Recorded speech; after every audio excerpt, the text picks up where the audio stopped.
Pois é, Júnior, dentro dessa sequência de absurdos, né, da capacidade do governo federal de responder à altura e com a destreza necessária, a gente precisa falar que você não deve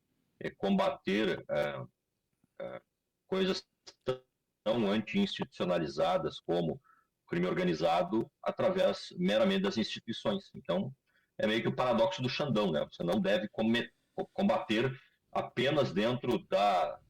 moralidade as coisas que são descalabres morais, descalabres públicos e que afetam a vida da população com tanta urgência como é o caso desse cenário. Então, o governo federal ele deveria ter sido muito, mas muito mais ágil para mostrar a sua mão sobre o Rio de Janeiro, né? Seja com uma intervenção direta na unidade federativa, com desarticulações objetivas de políticos que são diretamente ligados ao crime organizado lá no Rio de Janeiro, que estão tirando foto nesse momento ao lado do governador, seja com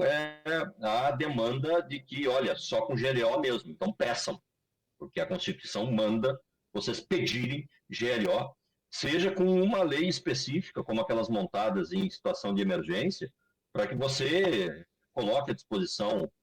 daquela guarda pretoriana da Dilma, que ainda funcione, que está no Rio de Janeiro,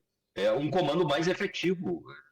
do policiamento ostensivo, porque a Guarda Nacional ela é ineficiente, ela cumpre apenas um papel de fotografia, ela não cumpre um papel de eficiência no patrulhamento e no controle de áreas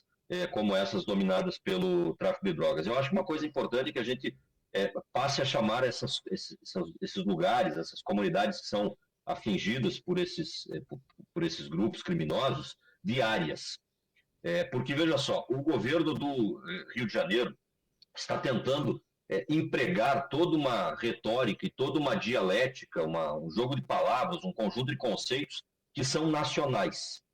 como se o Rio de Janeiro pudesse se transformar numa nova república. Então, fala-se em narcoterrorismo, uma concepção que juridicamente nem existe, e que se pudesse ser empregado de fato, seja por aqueles ali serem grupos estrangeiros e não apenas buscarem apenas o lucro, não, são grupos nacionais agredindo aquela comunidade. De fato, provocam ações que geram terror, mas essa não é a definição de terrorismo. O terrorismo ele precisa ser movimentado através de meios que eventualmente são com fins religiosos, através de fins que eventualmente são fins que são étnicos, essas coisas podem ser consideradas terrorismos. E todas essas coisas, quando colocadas na boca de secretários de um Estado, de uma unidade da federação ou de um governador, essas coisas tentam transformar, no frigir dos ovos, o Rio de Janeiro numa republiqueta. E abanar para os Estados Unidos do tipo assim, oi, já que vocês mandaram alguns navios aí para a costa da Venezuela, que tal mandarem eles mais ao sul aqui no Oceano Atlântico também, né? Tirem eles do Pacífico e direcionem os seus canhões aqui para o Rio de Janeiro. Pois é, o Rio de Janeiro ele não pode ser transformado nessa republiqueta. E se o governador continuar insistindo nessa retórica, o governo federal precisa ser mais enérgico para subordinar aquele Estado às leis nacionais, às leis que imperam no Brasil, que definem o que significa terrorismo ou não terrorismo. Dito isso, né, o fato é que vai se precisar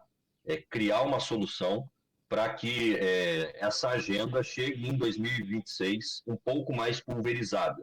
Cláudio Castro consegue o grande uso da retórica dentro do seu Estado, mas ele não conseguiu nacionalizar a pauta apenas com a união desse consórcio de governadores de extrema-direita, especialmente com o Zema, com o governador de Santa Catarina, do Paraná, e com o governador Tarcísio, que é o presidenciável entre eles, né? Ele não conseguiu nacionalizar o assunto. E ele não conseguiu nacionalizar o assunto porque ele não conseguiu a bênção que vai vir de dentro do presídio de Jair Bolsonaro. Jair Bolsonaro ele está vendendo muito mais caro do que esses indivíduos gostariam o apoio dos seus votos e dos seus séculos para esses candidatos, né, para esses eventuais candidatos à presidência da República. Então, essa reorganização da extrema-direita no Brasil, ela está tão ou mais lenta quanto a organização do governo federal em torno do assunto, da agenda da segurança pública. E, na prática, isso não faz bem para ninguém, mas também, de maneira objetiva e tentando prever coisas que são imprevisíveis de fato, às vezes é bom que faça mal para aqueles que só se alimentam de desastres e de coisas que tanto agridem e que são tão nefastas para o país como um todo, Júnior.